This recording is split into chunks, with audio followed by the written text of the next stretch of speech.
无所畏惧，中热一扎饰演的罗英子代理郭玉的性骚扰案面临着巨大问题，毕竟郭玉是弱势一方，而杨伟达太过强势，同时郭玉手中其实没什么可以坐实杨伟达性骚扰的证据，因此罗英子和秋华只能找寻其他受害者来控诉杨伟达的性骚扰。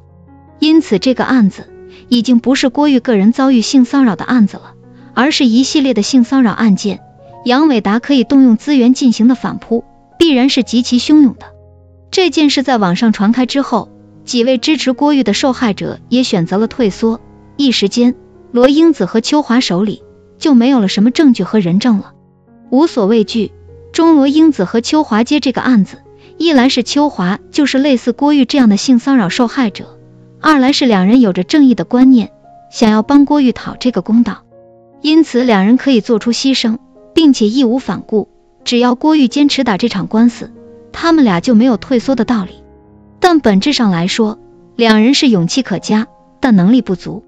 不能忽略的是，罗英子和秋华实际上就是两个新人，而不是什么能力爆表的天才律师。所谓的被市值11亿的集团老总看中，被专利案的那位董总赏识，让两人接管公司的法务，这些业绩当个笑话听就好了。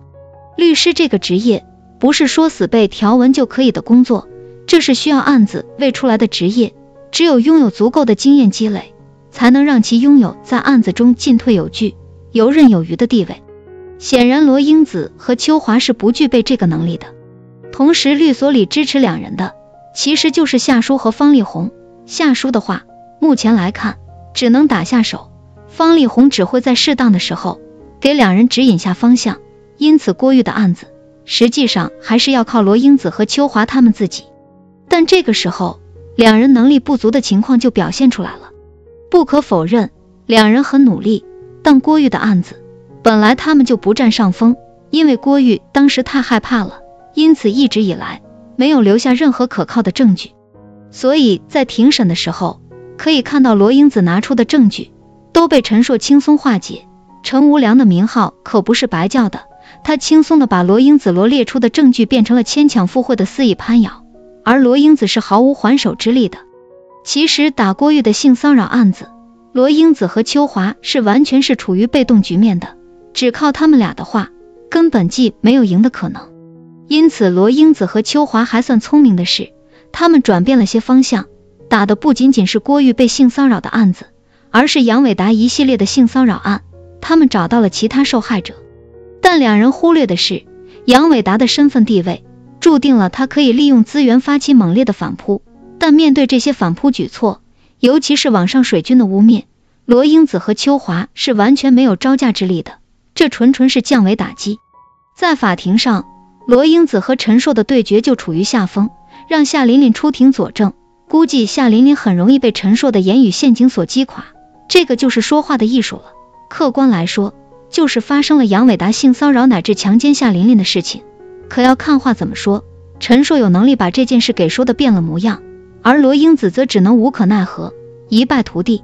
所以说帮郭玉打性骚扰的案子，这罗英子和秋华本来就没有什么优势，这场官司的胜负也不在两人的手上，两人就是个引子，冲锋在前，真正的胜负手一直都躲在幕后，也就是杨伟达的妻子田总。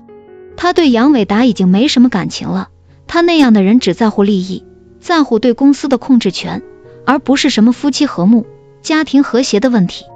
因此这次郭玉起诉杨伟达性骚扰，田总是内心是乐开花的，正所谓鹬蚌相争渔翁得利，他择机出手，准备拿走杨伟达手上的股份，彻底掌控公司，把杨伟达踢出去，这才是最大的杀手锏。无所畏惧中热依扎饰演的罗英子和秋华其实不必苦恼了，这个案子不论他们努力与否，就凭他们两个新人，没有任何外力的帮助，又拿不到可靠的实证，想要告到杨伟达根本就不可能。真正可以击垮杨伟达的是田总的后手举措，两人顺势而为就好了，这就是客观的事实。蚍蜉撼树难，但田总是带着伐木机来的。